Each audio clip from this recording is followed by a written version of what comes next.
हमारी हर एक धरना प्रदर्शन से लेकर रैली तक हर जगह पे सड़कों पे यही आवाज़ आती है कि महंगाई कम किया जाए, रोज़गार मिले ज़्यादा से ज़्यादा। समझता हूँ भारत जोड़ो के बाद एक बहुत फ़र्क दिखा है देश के अंदर, और लोगों को ये समझ आ गई है कि वो व्यक्ति सच बोल रहा है और सच जो उठा रहा है वो जनहित के, देश में लोकल लोगों के मुद्दे उठा। देखो 60 साल में जो कांग्रेस ने किया, जो आज हम चीज़ें यूज़ कर रहे हैं, वो कांग्रेस की देन है। आप नौकरियां तो दो, पर्ची खर्ची की बात तो तब करेंगे, आपकी सरकार में तो नौकरी नहीं मिल रही। सबसे बड़ी बात यह है, हुड्डा साहब के टाइम में कोई एक ऐसी चीज़ दिखाओ यहाँ पर पर्ची खर्ची चलती थी। ज़रूर एक चीज़ थी, खिलाड़ियों को रोज़गार दिए थे हुड्डा साहब ने, उनकी भर्तियाँ करी थी, जो मान सम्मान बढ़ा के आए थे। पूरे वर्ल्ड ने जिस चीज़ को देखा था, इतनी छोटी छोटी कॉलोनीज़ के अंदर इतनी समस्या थी, जो काम कभी हो ही नहीं पाई, जो 4-5 साल से लटके ही जा रहे थे। और जो पहले विधायिका रही, उन्होंने उस चीज़ का पीरियड इतना लंबा कर दिया ताकि लोग इतने परेशान हो गए। शहर के बीच का हिस्सा, जो वार्ड नंबर 1, 2, 11, 12 जो शहर के बीच का हिस्सा है, उसके अंदर पानी की समस्या कितनी थी। आज हमने हर घर तक पानी पहुंचाया है। मैं इस चीज़ के लिए एक बहुत अच्छा श्रेय अपनी टीम को, जो कॉरपोरेशन के हमारे पार्षद भी हैं, जो अधिकारी भी हैं, उनको भी देता हूँ कि हम सब ने लगकर हर घर तक सीवर पानी पहुंचाया है। कि मुद्दों को लेकर जनता के बीच जाएगी, क्योंकि 10 साल सत्ता में नहीं, 10 साल पहले जो कांग्रेस सत्ता में थी, तो जनता का जीतने के लिए, विश्वास जीतने के लिए अपनी बार प्राथमिकता किन मुद्दों को देना है। मेरी सरकार से ही मांग है कि लॉ एंड ऑर्डर को ज़्यादा बेटर करे, क्योंकि आज महिलाएं भी, बच्चे भी डरते हैं घर से बाहर निकलने। नमस्कार, स्वागत है आपका सोनीपत 24 के खास कार्यक्रम सुनिए नेताजी। अलग अलग नेताओं के पास जनता की आवाज पहुंचे और जो काम नेता नहीं कर पाए हैं, अपने पिछले चुनाव में कोई वादा ऐसा रह गया हो जो पूरा ना कर पाए हों, अलग अलग नेताओं से बातचीत हो रही है। लगातार हमारा प्रयास वही है कि नेताओं तक जनता की वो बात पहुंच जाए जो वादे हुए लेकिन निभाए ना गए हों। सत्ता पक्ष हो या विपक्ष, सभी नेताओं से बातचीत हो रही है। और आज इसी सिलसिले में सोनीपत नगर निगम के मेयर निखिल मदान जुड़ेंगे, उनसे बातचीत करने का प्रयास करेंगे। युवा नेता हैं और उनसे भी वो बातचीत जरूर होंगी कि आखिरकार कांग्रेस पार्टी विपक्ष का चेहरा है। दो ही पार्टियों से लोगों को सबसे आस होती है जनता को, एक तो विपक्ष की उनकी आवाज को उठाए, और दूसरा सत्ता पक्ष। हालांकि सत्ता पक्ष पर विपक्ष भी सवाल खड़े करता है, लेकिन जनता जब सत्ता पक्ष नहीं सुनता तो विपक्ष पर एक बात जरूर सकता है, ये बात जरूर उसके मन में आती है कि कम से कम विपक्ष तो उनकी बात को उठाए, महंगाई हो, बेरोजगारी हो या शिक्षा स्वास्थ्य की बात हो। लेकिन विपक्ष से वो एक आस जरूर रखता है कि कम से कम विधानसभा में वो मुद्दे उठें जो मूलभूत सुविधाओं की जनता को जरूरत है। तो शुरुआत कर लेते हैं, निखिल मदान है हमारे साथ। सर, एक युवा चेहरे आप हैं, सबसे पहले सवाल यही कि इस सरकार में 10 साल सेंटर में हो चुके हैं, 10 साल हरियाणा में हो चुके हैं, लेकिन युवाओं के लिए ही रोजगार गायब हो गए। सबसे पहले मैं आपके सब दर्शकों को नमस्कार करता हूँ। और जहाँ तक बात है युवा के रोजगार के लिए, बहुत समय से, जब से सरकार गई है तब से हमारी पार्टी, हमारे नेता इस चीज़ की आवाज़ उठाते आए हैं कि युवा बेरोजगार हो चुके हैं। और दूसरा, मेरी सरकार से मांग भी है कि सरकार ज़्यादा से ज़्यादा युवाओं को रोजगार दे, क्योंकि जो हरियाणा नंबर 1 हुआ करता था युवा के रोजगार देने के लिए, वो बिछड़ चुका है। तो दोबारा से सरकार युवाओं को रोजगार दे, क्योंकि आज युवा जो डिग्री लेकर बैठे हैं वो दर दर भटक रहे हैं। तो मेरी सरकार से मांग रहेगी।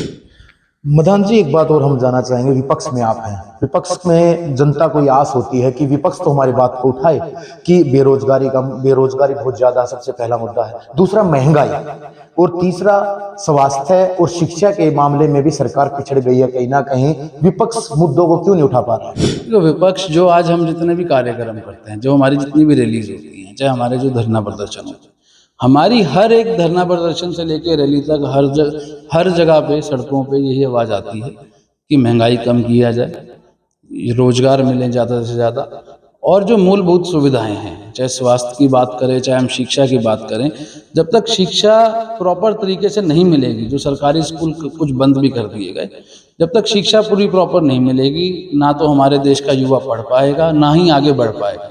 क्योंकि मैं समझता हूँ युवा एक ऐसे वर्ग है कि जिसने आगे पढ़ लिख कर अपने देश को चलाना है।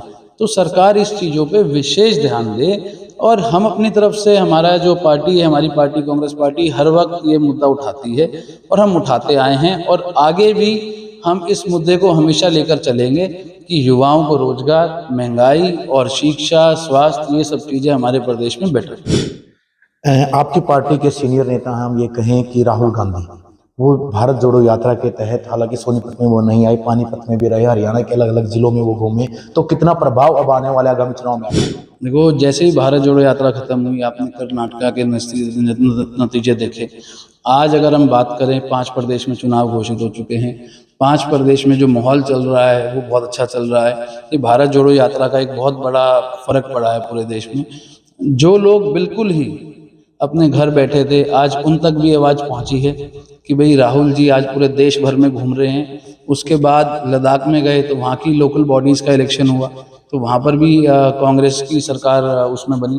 तो मैं समझता हूँ भारत जोड़ो के बाद एक बहुत फ़र्क दिखा है देश के अंदर, और लोगों को ये समझ आ गई है कि वो व्यक्ति सच बोल रहा है, और सच जो उठा रहा है वो जनहित के, देश में लोकल लोगों के मुद्दे उठा रहा है। सत्ता पक्ष एक बात कह रहा है, आपको ही पता होगा कि 60 साल से कांग्रेस का ही राज देश में रहा, लेकिन देश आगे जाने के बजाय पीछे आया, इस आरोप को? देखो, 60 साल में जो कांग्रेस ने किया, जो आज हम चीज़ें यूज़ कर रहे हैं, वो कांग्रेस की देन है। ये नहीं कि 60 साल में कुछ नहीं किया। जब देश आज़ाद हुआ उस टाइम क्या परिस्थितियाँ थी, वो एक अलग मायने रखती हैं। आज की डेट में अगर देखा जाए, जितने अच्छे काम देश में कांग्रेस ने किए, वो कांग्रेस के आज दिख रहे हैं। जो आज दिल्ली को कहते हैं, दिल्ली कांग्रेस के समय में सारी बनी। आज हरियाणा के अंदर जब हुड्डा साहब की सरकार थी, तब नंबर 1 हरियाणा था। तो प्रदेश में भी, देश में भी बहुत काम कांग्रेस ने करे हैं। ये तो सिर्फ एक ऐसा है, विपक्ष और पक्ष का एक रहता है जो बोलने के लिए है, पर मैं समझता हूँ कि कांग्रेस ने हमारे देश को, जब कांग्रेस की सरकार थी, किसान कभी धरने पे नहीं आए, इस सरकार में आए। कांग्रेस की सरकार के अंदर बड़े हाईवेज भी मिले, ऑल्दो जो बड़े प्रोजेक्ट्स थे वो कांग्रेस के समय में पास हुए थे। तो बहुत ऐसे काम कांग्रेस ने करे हैं जो आज, जिससे लोगों को लाभ भी मिल रहा है। हमारी आईटी सेक्टर को कांग्रेस ने आगे बढ़ाया। तो बहुत सारी ऐसी चीजें हैं जिससे कांग्रेस ने करी हैं। किसानों को, हम आपको पता है कि स्वामीनाथन रिपोर्ट, सत्ता पक्ष ये कह रहा है कि कांग्रेस ठीक है, राजनीति हो रही है कि, लेकिन किसान, आम आदमी राजनीति का शिकार हो रहा है, सत्ता पक्ष भी हो या विपक्ष भी हो। वो ये कह रहे हैं कि स्वामीनाथन रिपोर्ट कांग्रेस ने लागू क्यों नहीं की। हालांकि लागू अभी भी नहीं हुआ, 3 कृषि कानून आए, आपको ही पता, आंदोलन हुआ, लेकिन उसे कहाँ देखा? सबसे पहले सरकार से पूछने की बात है, एमएसपी की बात करते थे कि हम कानून वापस ले रहे हैं, 3 काले कानून लिए वापस। उसके बाद एमएसपी आज तक लागू नहीं हुई। जो आज भी किसान धरने पे बैठे थे, आप देख रहे हो 3 दिन से सोनीपत में भी स्ट्राइक चल रही थी, जो कल खुली है मेरे ख्याल से, तो उसमें भी आज किसान ही धरने पे थे। आज भी हर जगह किसान धरने पे बैठे हैं। अगर सरकार इतने वादे कर रही है तो सरकार को नीचे उतर के, रोड पे उतर के देखना चाहिए भी किसान कितना परेशान है। किसान से लेके हर वर्ग परेशान है। एक गठबंधन बना है सर आपका इंडिया, जिसमें सभी विपक्षी दल बीजेपी के खिलाफ चुनाव लड़ेंगे, लेकिन जो सत्ता पक्ष है बीजेपी है, वो ये कह रही है कि इंडिया बनने के बाद ही आपके मुख्य चेहरा नीतीश कुमार वो दूर हो गए हैं, और ये इंडिया गठबंधन चुनाव से पहले ही टूट जाएगा। देखो, ये पार्टी के सीनियर लॉबी का, सीनियर हाईकमान का डिसीजन है, वो क्या आता है। जिस तरह यूपीए है गठबंधन से बनी है, इस तरह बीजेपी की एनडीए भी है। बीजेपी ये कह रही है भी सारा विपक्ष इकट्ठा हो गया, तो बीजेपी भी आज इतने स्टेट में विपक्ष के, जो इनकी दूसरी स्टेट पार्टीज हैं, उनके साथ मिलकर है। तो ये तो जो समीकरण है हमारे देश में शुरू से चलते आए हैं, और ये आगे भी चलेंगे। और जो इंडिया की में बात कर रहे हैं, इंडिया का एक संगठन बनाया गया, ये यूपीए के नाम से पहले भी था। जब 2014 से पहले सरकार थी, यूपीए के साथ मिलकर थी। तो ये जितनी लोकल पार्टी थी तब भी कांग्रेस के साथ थी। जो पार्टीज बीजेपी के साथ हैं, ये उनको तो भूल जाते हैं, सिर्फ इनको कांग्रेस की चीज़ें याद आती। तो मेरा कहना ये है कि ये चीज़ें पहले भी चलती थी, अब भी चलेंगी। जो चीज़ हमारे देश हित में है, कांग्रेस पार्टी वही काम है। आपको पता होगा कि सत्ता पक्ष हरियाणा के नेता हो बीजेपी के, वो एक बात कह रहे हैं कि सबसे पहले कांग्रेस पार्टी सरकार बनाए या चुनाव लड़े, लेकिन सबसे पहले जिला स्तरीय संगठन तो तैयार करें, तब बात करें हम सरकार बनाएंगे। देखो, जिला स्तरीय जो संगठन है हमारा बहुत जल्दी तैयार होने वाला है। जो हमारे लोकल डिस्ट्रिक्ट वाइज हमारे जो कोऑर्डिनेटर्स भी आए थे, जो प्रभारी बनाकर भेजे थे, उन्होंने अपनी रिपोर्ट दे दी है। ऊपर रिपोर्ट जा चुकी है। बहुत जल्दी हमारी जिला की जितनी भी संगठन हैं सारे जल्दी तैयार होंगे। पीछे एनएसयूआई की भी लिस्ट आई है, और बहुत जल्दी हमारी स्टेट वाइज, स्टेट के अंदर डिस्ट्रिक्ट वाइज भी लिस्ट आई है। हरियाणा में भूपेंद्र सिंह हुड्डा कांग्रेस का एक बड़ा चेहरा माने जाते हैं, भूपेंद्र सिंह हुड्डा, लेकिन भूपेंद्र सिंह हुड्डा का एक बयान आया कि अगर सरकार बनती है तो 4 डिप्टी सीएम होंगे और उनमें ब्राह्मण को डिप्टी सीएम बनाया जाएगा। लेकिन बीजेपी पार्टी ये कह रही है कि इनके कांग्रेस के नेताओं के बयान अलग अलग है। भूपेंद्र सिंह हुड्डा के बयान का विरोध कर दिया गया। तो सबसे पहले आपको कांग्रेस को भी एक मंच बनाने की जरूरत है। हुड्डा साहब की या कांग्रेस की जो नीति है वो 36 बिरादरी को साथ लेकर चलने की है। हुड्डा साहब 36 बिरादरी को एक तरफ देखते हैं, एक जैसा देखते हैं। तो मैं समझता हूँ जो हुड्डा साहब डिसीजन ले रहे हैं वो बिल्कुल अपनी तरफ से सोच समझ के ले रहे हैं, और जैसे ही सरकार बनेगी उसका नतीजा हुड्डा साहब दिखाएंगे। बीजेपी पार्टी एक बयान देती, हर मंच से हर नेता, खासकर मुख्यमंत्री ये कह रहे हैं कि पर्ची और खर्ची इस सरकार ने बंद किया, भ्रष्टाचार खत्म किया है। यानी कि सीधे आरोप कांग्रेस पे ये लगाते हैं कि पहले पैसे देने वालों को नौकरियां मिलती थी, भ्रष्टाचार कांग्रेस पार्टी में होता था, हमारी सरकार में नहीं है। आप नौकरियां तो दो, पर्ची खर्ची की बात तो तब करेंगे, आपकी सरकार में तो नौकरी नहीं मिल रही। सबसे बड़ी बात यह है, हुड्डा साहब के टाइम में कोई एक ऐसी चीज दिखाओ जहां पर पर्ची खर्ची चलती थी। जरूर एक चीज थी, खिलाड़ियों को रोजगार दिए थे हुड्डा साहब ने, उनकी भर्तियां करी थी, जो मान सम्मान बढ़ा के आए थे। पूरे वर्ल्ड ने जिस चीज को देखा था, तो हुड्डा साहब की एक बड़ी खास बात थी कि हुड्डा साहब ने हर वर्ग में नौकरी दी, और हर एक बच्चा जो हमारे हरियाणा का है उसको कुछ ना कुछ रोजगार मिला है, और बिना पर्ची खर्ची के मिला है। ये तो बोलने की बात है कि बिना पर्ची खर्ची के इस सरकार में रोजगार कितने लगे। मैं आपसे भी पूछना चाहता हूँ, आप बताओ कितने पेपर हुए, किस टाइम पे सबसे ज्यादा पेपर हुए, वो लीक भी हो गए, कितने पेपर लीक हुए। हर बार इस चीज का एक हम जांच कमेटी बैठाएंगे। जब हमारी पार्टी ने, हुड्डा साहब ने, नेता प्रतिपक्ष ने विधानसभा में मुद्दा रखा कि सीबीआई जांच कराओ, वो नहीं हुई।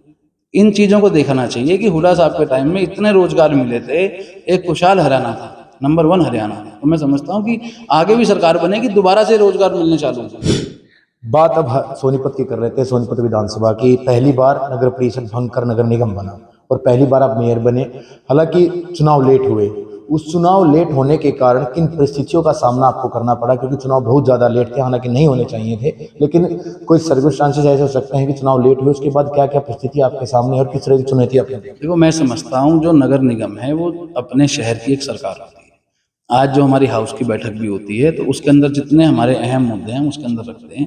आज सरकार ने एक FNCC की कमेटी बना दी गई, तो उसके अंदर भी हमारे काम पास होते हैं। जो पिछले 5 साल जो इलेक्शन नहीं होने दिए, तो मैं समझता हूँ कि आप भी एक चीज को देखिए, हमारे शहर में इतनी छोटी छोटी कॉलोनीज के अंदर इतनी समस्या थी, जो काम कभी हो ही नहीं पाए, जो 4-5 साल से लटके ही जा रहे थे। और जो पहले विधायिका रही, उन्होंने उस चीज का पीरियड इतना लंबा कर दिया ताकि लोग इतने परेशान हो गए। हर गली में, हर मोहल्ले में मूलभूत सुविधाओं के लिए लोगों को आज लड़ाई करनी पड़ती थी, जाम लगाते थे, रोड पे आते थे, धरना प्रदर्शन होता था। आज जब से ये हमारे चुनाव हुए हैं, आप आज ये देखो शहर के अंदर कितनी कॉलोनीज के अंदर कौन कौन सी ऐसी जगह थी जहाँ पर पानी नहीं पहुँचता था, सीवर लाइन नहीं थी, आज वहाँ पर हम ये चीज़ें सब प्रोवाइड करा चुके हैं। और हमारे शहर के अंदर मैं समझता हूँ, अगर मैं कॉलोनियों के नाम बताऊं, आदर्श नगर, जनता कॉलोनी, ओल्ड DC रोड पे जीवन विहार, जीवन नगर, तारा नगर, 4 मरला, जितनी कॉलोनीज थी, चाहे हम बात करें गढ़ी घसीटा की, मयूर विहार की, इंडियन कॉलोनी की, दैया कॉलोनी की, जहाँ पर जाने के रास्ते तक भी नहीं थे, जहाँ पर 35-40 साल पहले सीवर लाइन डली थी जो बिल्कुल खराब हो चुकी थी, वो इस बार हमने करवाने का काम किया है। जो सीवर की समस्या सबसे ज़्यादा होती थी, जो सीवर का काम चल रहा था वो बंद पड़ा था, उसको हमने चालू करा के उन सारी कॉलोनीज को टैप कराया। आज वहाँ से एक भी सीवर की कंप्लेंट नहीं आती। अगर कोई आती है तो हम उसका 24 घंटे में उसका कंप्लीट करवा के, उसकी सफाई करा के उसको चालू करवा देते हैं। बीजेपी के नेता हैं और वो एक बात कहते हैं कि छोटी सरकार कांग्रेस की है, लेकिन वो नेता काम करने के बजाय धरने पर बैठते नगर निगम में है, जबकि नगर निगम ही उनके अंदर है। मैं एक बात समझता हूँ, जो आज बीजेपी के नेता, हमारे सोनीपत के स्थानीय नेता हैं, जो बातें करते हैं, इनको पहले ये चीज़ देखनी चाहिए, अपने अंदर झांक कर देखना चाहिए। जब तुम लोग शहर में चुने हुए थे, तुम लोगों ने क्या किया? शहर में कौन सी कॉलोनी में, शहर के बीच का हिस्सा जो वार्ड नंबर 1, 2, 11, 12 जो शहर के बीच का हिस्सा है, उसके अंदर पानी की समस्या कितनी थी? आज हमने हर घर तक पानी पहुंचाया है। मैं इस चीज़ के लिए एक बहुत अच्छा श्रेय अपनी टीम को, जो कॉरपोरेशन के हमारे पार्षद भी हैं, जो अधिकारी भी हैं, उनको भी देता हूँ कि हम सब ने लगकर हर घर तक सीवर पानी पहुंचाया है।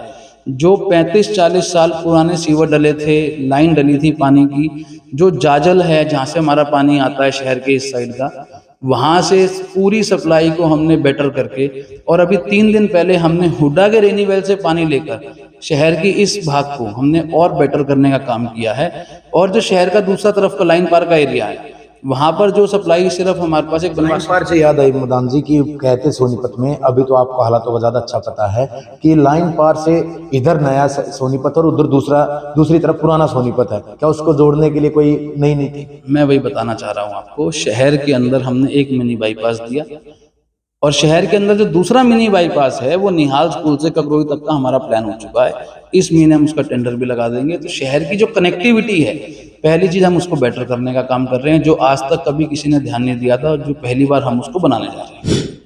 दूसरा, जो शहर का उस साइड का एरिया है, लाइन पार का एरिया है, मेरे लिए शहर पूरा एक ही है, निगम एक है और पूरा जो हमारा क्षेत्र है वो पूरा एक है। दूसरा, जो शहर का उस साइड का एरिया है उसमें हमारे पास पानी सप्लाई जो हम देते थे वो सिर्फ बनवासी नहर की तरफ से आता था। अब हमने अलग से परमिशन लेके ककरोई नहर का पानी और लिया है। ककरोई नहर से हमारी नई जो वाटर ट्रीटमेंट प्लांट बना है वहाँ तक हमारी लाइन बिछनी चालू हो चुकी है। अगली गर्मियों तक हम वहाँ की समस्याएं बिल्कुल खत्म कर देंगे। हमारा अपने चुनाव में पहला वादा था कि जो मूलभूत सुविधा हमारे शहर में है हम हर घर तक वो प्रोवाइड कराएंगे और वो हम करने का काम भी करेंगे। मदान जी, इससे पहले यहाँ से विधायिका भी थी और हम ये कहें कि शहरी निकाय मंत्री ही खुद कविता जैन थी, उनके कार्यकाल को आप कहाँ देख रहे हैं? क्योंकि उस समय आपको याद होगा कि घोटाले बहुत ज्यादा हुए थे, एक खजूर घोटाला हुआ था, टायल घोटाला हो गया था और कहीं ना कहीं उन घोटालों के चक्कर में सोनीपत की जनता के साथ ऐसा घोटाला हो गया कि आगे जाने की बजाय सोनीपत पीछे आए। एक ड्रेन नंबर 6 का काम होना था वो अधूरा पड़ा हुआ है। अधिकारियों को याद अब आ रहा है कि अवैध निर्माण करवाना है, तो उनके लिए कोई सख्ती बरती जा रही है? क्योंकि ये मेन चीज है ड्रेन नंबर 6, ताकि शहर सोनीपत में पानी ना भरे, हर बारिश के बाद हालात बहुत ज्यादा खराब है। देखो, मैं समझता हूँ कौन क्या रहा, किसकी क्या मानसिकता थी, व्यक्तिगत तौर पे मैं नहीं बोलना चाहता हूँ, परंतु मैं एक बात जरूर बताऊंगा। जो अमृत के तहत काम चल रहे थे, आज आप देखो अमृत के तहत के जितने काम पेंडिंग थे, बंद पड़े थे, सारे चालू हो चुके हैं। वाटर ट्रीटमेंट प्लांट्स हमने सारे एक्टिव कर दिए। चाहे हम सुंदर सावरी की बात करें, चाहे हम वार्ड नंबर 2 धानक बस्ती के पास मुखी के हॉस्पिटल के पास की बात करें, चाहे हम बात करें कबीरपुर के पास, ये तीनों वाटर ट्रीटमेंट प्लांट चालू हो चुके हैं। जहाँ तक बात है हमारे ड्रेन नंबर 6 की, ड्रेन नंबर 6 का काम जितना रुका हुआ था, आप देखो कितना एरिया हम कवर कर चुके हैं। जहाँ तक इंक्रोचमेंट थी, इंक्रोचमेंट वालों को नोटिस दिए गए, उनको पीछे हटवाया जा रहा है और साथ साथ काम स्पीड पे खींचा जा रहा है। हमारी पूरी सोच और हमारे पूरे इस कार्यकाल के अंदर ये हमारा वादा है कि हम ड्रेन नंबर 6 को पूरा करके दिखाएंगे। और जो ड्रेन नंबर 6 के साथ में नए सीवर लाइन बंद पड़ी थी, जो डली ही नहीं थी आधे क्षेत्र में, आज उसको हमने एसटीपी से लेकर पटेल नगर की तरफ से लेकर और हम बात करते हैं मुरथल अड्डे तक की हाउसिंग बोर्ड कॉलोनी की, हमने सारी कॉलोनियां तकरीबन उसमें जोड़ दी हैं। आज जो समस्या सीवर की खत्म हो रही है उसी वजह से हो रही है। तो हमारे को जितना भी शहर के अंदर जितने हमारे विकास कार्य चल रहे हैं, चाहे उसके बाद हमारी गली बनाने की बात करें, चाहे हम उसके बाद जहाँ पर हमने सड़कें बनाई हैं उसकी बात करें, हमने तकरीबन सारे एरिया को एक जैसा देखकर फोकस किया है। और हर वार्ड के अंदर हमारी यही सोच है कि हम ज़्यादा से ज़्यादा ग्रांट देकर, जितना पैसा निगम में है उतना पैसा हम बांटकर इक्वली हम सारे वार्ड्स में काम करें। बिल्कुल नहीं निखिल जी, आपकी बात बिल्कुल सहमत हम भी, क्योंकि जनता की बात तो शिकायतें कम हुई हैं, लेकिन कहीं ना कहीं आपको नहीं लगता कि जो एक सबसे बड़ी बात थी सोनीपत नगर निगम में ही चौहान जोशी के पास बस स्टैंड बनना है, ट्रामा सेंटर भी निगम के अंडर ही आएगा, हाईवे पर है, उसके अलावा निगम की बिल्डिंग बनकर तैयार हो गई है, निगम को शिफ्ट किया जाएगा, या पार्किंग की सबसे बड़ी, या आपको भी लगता होगा कि शहर में पार्किंग की व्यवस्था नहीं है जिसकी वजह से जाम होता है, उसके लिए कुछ?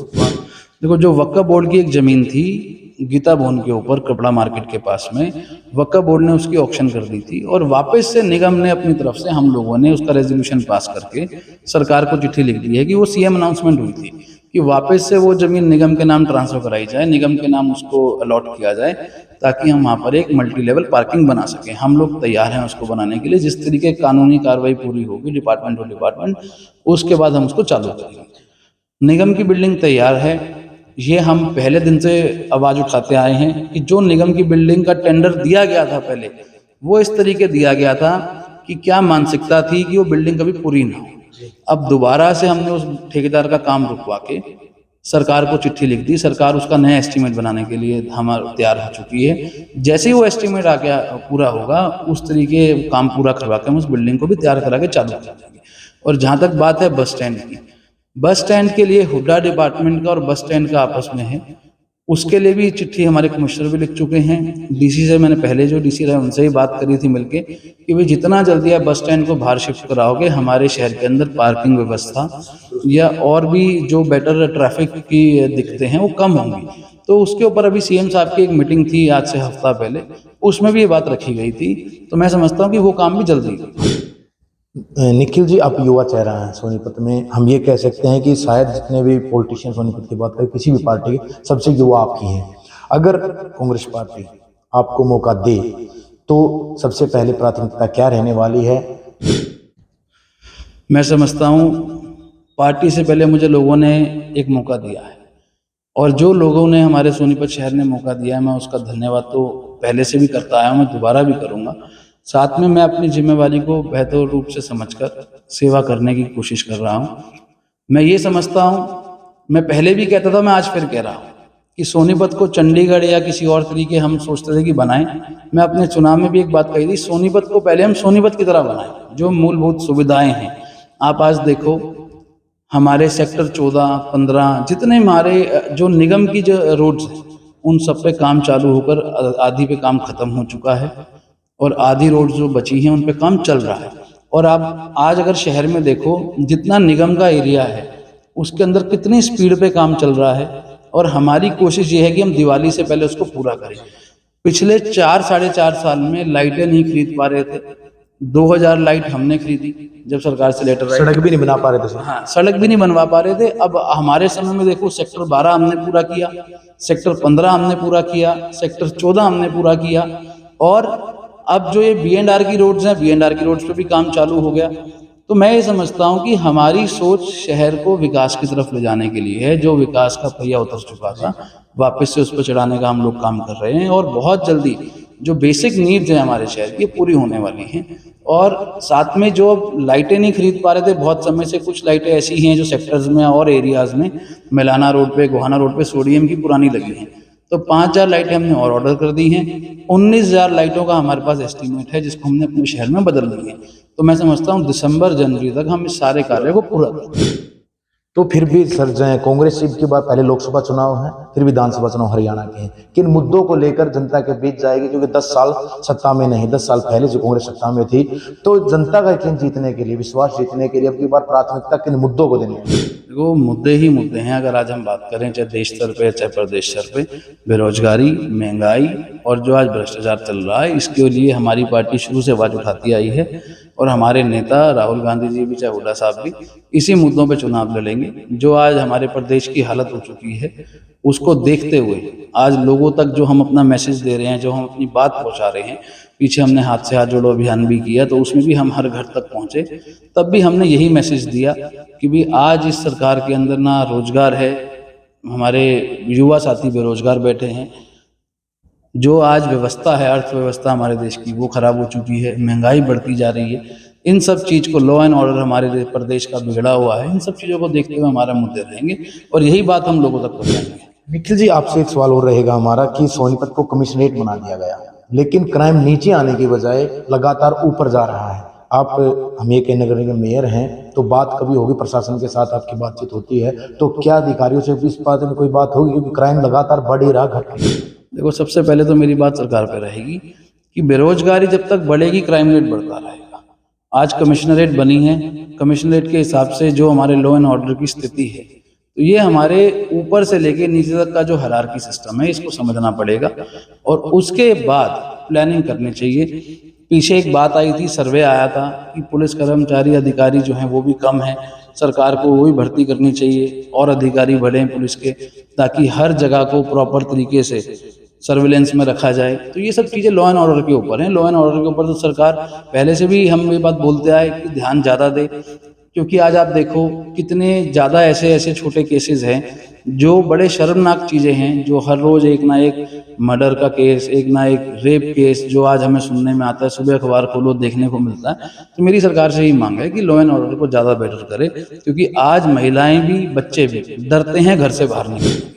मदान जी, सोनीपत में सिविल हॉस्पिटल है, नागरिक हॉस्पिटल, उसका नाम बदला गया खैर, उसको 200 से 300 बेड की तैयारी सरकार कर रही है, लेकिन गरीब आदमी के लिए वो बनाया जरूर गया है। वहां पर जाएं तो डॉक्टर्स नहीं मिलते, मिलते हैं दवाई लिखते हैं, दवाई नहीं मिलती है, अल्ट्रासाउंड मशीन बंद है, एक्सरे मशीन बंद है। गरीब का इलाज होना चाहिए लेकिन नहीं है। क्या सीएमओ से कोई बात या अधिकारियों से? मैंने पहले भी आपको बताया, सीएमओ से कई बार बात हो चुकी है। सीएमओ से जब भी बात होती है उनको ये भी कहा जाता है, कोई छोटा सा केस लेके भी जाता है सीधा उसको खानपुर या पीजीआई रेफर कर दिया जाता है। तो उनको ये बात समझाई भी गई, बोला भी गया, कई बार ये बात की आवाज़ भी उठाई कि भाई आप लोग इसको अपनी जो डॉक्टर्स की कमी है या जो मेडिसिन की कमी है पूरा क्यों नहीं करते। तो उनका एक ही कहना होता है भाई जो सरकार की तरफ से लेटर आती है या जो चीज़ें हमें सरकार से प्रोवाइड होनी चाहिए, पूरे प्रदेश में डॉक्टर्स कम है, अगर आप हॉस्पिटल्स में चले जाओ, स्कूल में जाओ, टीचर्स कम है, तो हर चीज़ तो इस प्रदेश में कम कर दी सरकार ने। तो मेरा सरकार से यही कहना है कि ज़्यादा से ज़्यादा भर्तियाँ भी करें, ताकि आज जो आम नागरिक है, जिसको जो गरीब आदमी सिविल हॉस्पिटल तक जाता है, उसको खानपुर और रोहतक ना जाना पड़े, यहीं पर ही उसका इलाज हो जाए। निखिल जी, आपने एक बात नहीं देखी कि भर्तियां होनी चाहिए ऊंचे लेवल पर, ग्रुप ए बी सी में, लेकिन जो उनको चाहते हैं कि हमें वो नौकरियां मिले, वो ग्रुप डी में चले जाते हैं, पीएचडी होल्डर, एमबीए होल्डर, और उसके बाद सबसे बड़ी बात कि इतनी बड़ी पढ़ाई करने के बाद ग्रुप डी की नौकरी, क्या आप मांग नहीं उठाएंगे ये कि ये तो गलत है? देखो, हमारी मांग शुरू से रही है group A B C D चारों की भर्तियां ज़्यादा हो। इसी चीज़ से आज हरियाणा को नुकसान भी हो रहा है। जो पढ़े लिखे बच्चे हैं, जो शिक्षित हैं, वो आज प्रदेश छोड़ के जा रहे हैं, दूसरे प्रदेशों में जाके नौकरियां ले रहे हैं। बच्चे दूसरे प्रदेश छोड़ दूसरे देशों में जाने लग गए, और जो आज नौकरियां नहीं मिल रही, युवा पीढ़ी ड्रग्स के अंदर घुस रही है इस चक्कर में। तो सरकार से तो हम शुरू से मांग कर रहे हैं कि आप सारे जितने भी ग्रुप्स हैं हर एक की नौकरी निकालो, ताकि जब से अब ये चुनाव हुए थे पिछले इस सरकार के, पहली बार अब ये HCS की लिस्ट आई है। तो ये सरकार को देखना चाहिए कि हमारे प्रदेश के अंदर नौकरियों के बिना और प्रॉपर डॉक्टर्स के बिना, प्रॉपर एम्प्लॉयज के बिना प्रदेश आगे नहीं बढ़ सकता। सरकार इस चीज को ज्यादा फोकस करे। जनता ने आपको युवा चेहरा देखते हुए निखिल मदान को मेयर के पद पर आसीन किया है और उस पर लगभग आप खराब उतरने का प्रयास कर रहे हैं, लेकिन जनता अगर सोनीपत की कहे पार्टी मौका दे तो प्राथमिकता क्या रहने वाली है? मेरी प्राथमिकता यही रहने वाली है, जो पार्टी मौका देगी, जो पब्लिक आशीर्वाद देगी, हम उसी के साथ जाने वाले हैं। मैं समझता हूँ जो जिम्मेवारी आज मिली है, पहले हम इसमें प्रूफ करके दिखाएं अपने आप को, इसके अंदर अपने शहर की, निगम क्षेत्र की इसमें सेवा करके दिखाएं।